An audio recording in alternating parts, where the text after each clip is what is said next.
Muito bem, pessoal, já estamos de volta para a última parte da nossa aula de atos cambiários, né? Na parte passada da nossa aula, na parte anterior, nós estávamos estudando o endosso. Lembram disso? O endosso como um ato cambial de transferência do crédito. Nós vimos que o endosso ele existe justamente para que o título de crédito cumpra a sua função natural de circular. Ele circula através do endosso.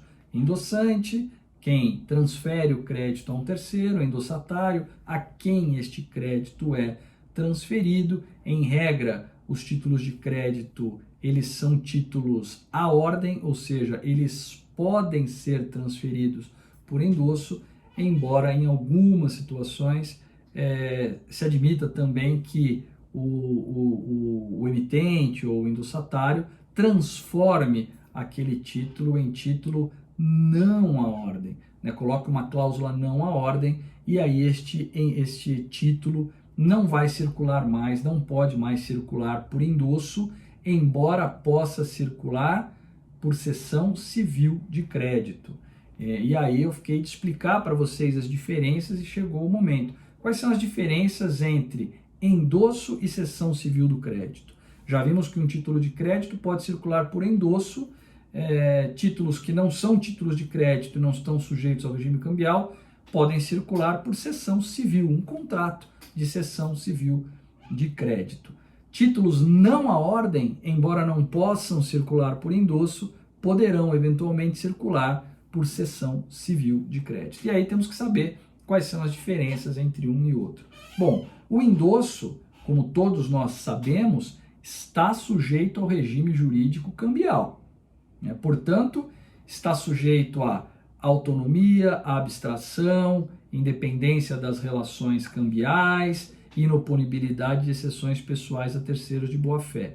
Vale dizer, o endossante ele responde pela solvência do devedor na medida em que ele se torna coobrigado cambial, né? Coobrigado cambial. E mais, eventual defeito da relação jurídica anterior não altera ou não afeta a validade das relações jurídicas posteriores, porque o endosso está sujeito a esse regime cambial. Então, por exemplo, houve lá uma compra e venda e nessa compra e venda foi emitido um cheque. Este cheque foi endossado para mim. Eu sou o beneficiário agora do valor que consta no cheque e vou cobrar o emitente do cheque. Quando eu vou cobrar o emitente do cheque, que foi quem fez a compra, ele diz, mas o vendedor não me entregou a geladeira. E eu vou dizer para ele o quê?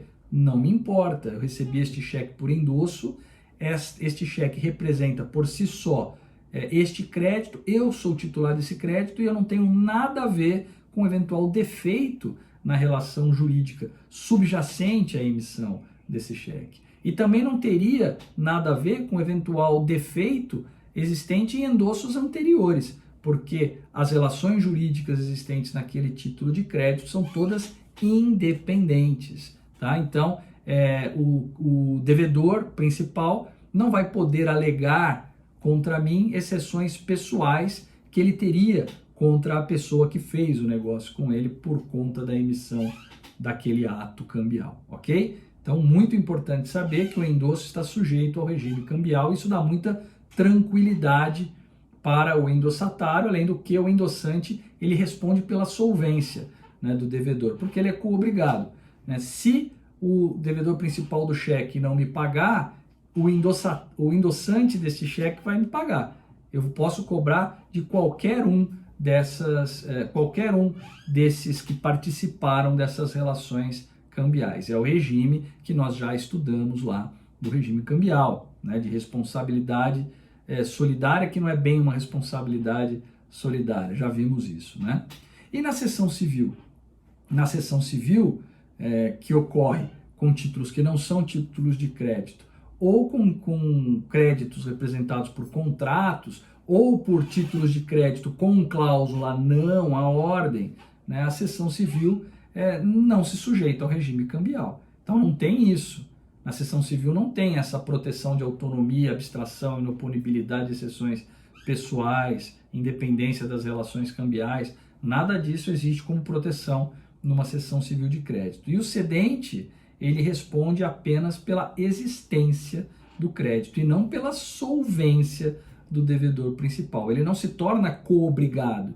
Se o devedor principal não lhe pagar, quer dizer, você não pode cobrar de quem cedeu o crédito da mesma forma que poderia fazê-lo no caso de um endosso. Então, o cedente responde apenas pela existência do crédito. Muito bem? Seguindo, então, aval. O que é o aval, pessoal? Aval é um ato cambiário de garantia.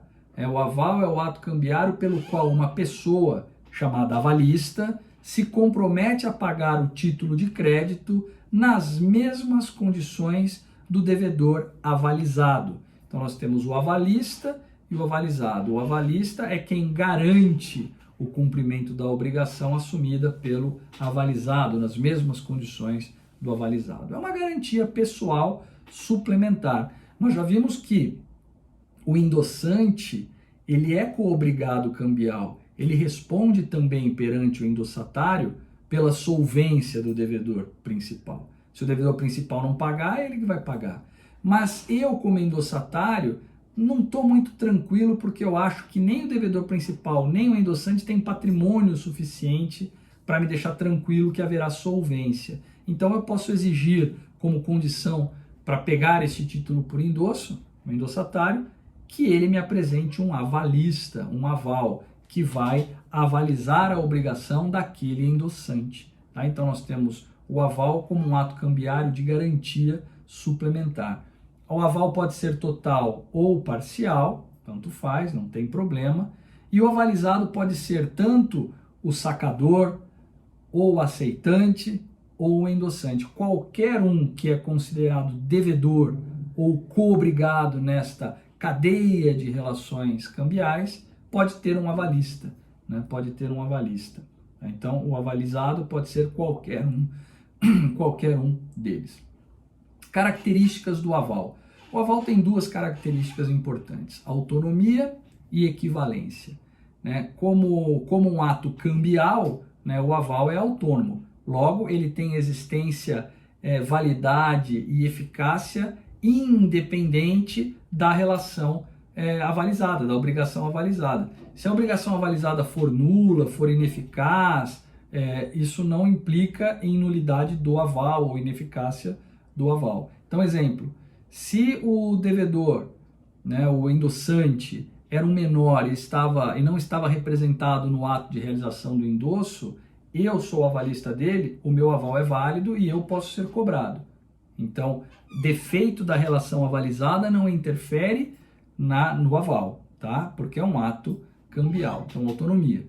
E equivalência, ou seja, todos aqueles que podem exercer o direito de cobrança, né, ou de regresso contra o avalizado, também podem fazê-lo contra o avalista. Então, todo mundo que pode cobrar o avalizado pode cobrar o avalista, equivalência.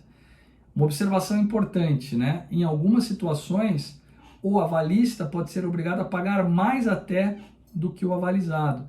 Um caso típico que se aplica a esse exemplo, recuperação judicial. O devedor principal entra em recuperação judicial, faz um acordo na recuperação judicial, diminuindo pela metade a sua dívida, mas este acordo não interfere no aval. O aval é ato independente. O avalista continua podendo ser cobrado por inteiro, ok? Os avais podem ser simultâneos também, né? E quando nós falamos de avais simultâneos, nós estamos falando de coavais. São dois avalistas para o mesmo devedor. Dois avalistas ou mais garantindo solidariamente a mesma obrigação. Mas nós podemos ter também avais sucessivos. Né? É o avalista do avalista. Né? Nós temos aqui um devedor que tem um avalista e um avalista que tem um outro avalista. Haja garantia, hein? Mas é possível que nós tenhamos avais sucessivos. Bom, vencimento. Constituído o crédito pelo saque, pelo aceite, pelo endosso ou pelo aval, este crédito ele vai se tornar exigível quando ocorrer o vencimento. Vencimento que pode ocorrer de maneira ordinária. O que é um vencimento ordinário? Decurso do tempo. Chegou a data do pagamento. né, passou o prazo para o pagamento, né? Então esse é o vencimento ordinário. Bom, nós temos os títulos à vista. Título à vista é aquele que não tem uma data de vencimento. Então, quando ele se vence? Bom, ele se vence no momento de apresentação do título ao sacado. Ele pode ser apresentado a qualquer momento e aquela obrigação se considerará exigível a partir do momento em que o título foi apresentado, tá? E o vencimento extraordinário, na letra de câmbio, é aquele que ocorre com a recusa pelo sacado do aceite, né? O sacado recusa o aceite e se dá o vencimento antecipado, no caso da letra de câmbio, e também o vencimento antecipado poderá se dar pela falência do aceitante, né? O aceitante faliu, isso torna o título vencido em relação ao emitente, ao sacador deste título, ok?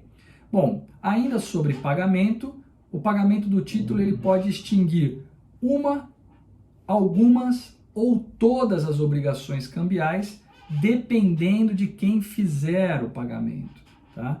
Então, nós temos lá o devedor principal, imagine o sacador de um título, o emitente de um título ou o aceitante de um título, o devedor principal. Se ele pagar, extinguem-se todas as obrigações cambiais existentes naquele título. Agora, os endossantes, nós vamos ter que analisar o critério cronológico. Nós temos o endossante 1, 2, 3, 4.